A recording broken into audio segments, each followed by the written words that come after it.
what caused the fight between Psquare and Jude? Did you notice that family trust replaced formal governance? There was no clear structure, just brotherly love and trust, and this was the genesis of their problems. 2. Did you also notice that ownership and management were not clearly separated? The fact that you're managing my business doesn't make you the owner of the business, and I'm not sure Jude was informed of this at all. 3. There was no periodic review and auditing of financial statements, because if there was a monthly review of income and expenditures, then all this would have been discovered long ago and it wouldn't have come this far. 4. Did you also notice that there was no document defining who Psquare is? Whether it is Peter, Paul, Peter and Paul, or Peter and Paul and Jude. There was no document stating their roles, their obligations, their rights, their liabilities. Otherwise, they would have just fallen back to that document. There was no document stating what happens if someone leaves, and that is usually called an exit clause. There was no document stating how disputes will be resolved, usually called a dispute resolution clause. And that is why Psquare had to come to the media to make us his judge. There was so much inference here and there rather than documentation.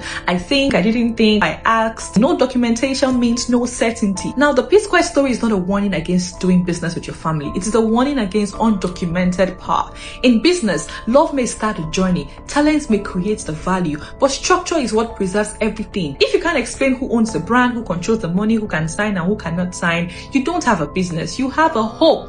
Trust is not enough to build a business. The moment millions are involved, that love must now be documented, because relationships change. It was no longer rosy, and documents were not strong enough to answer the new questions that came up. So having a contract does not mean I don't trust you. It simply means I want us to remember this same thing 10 years from now. So part 2, if I were Peter, what would I have done differently? And what would I do now?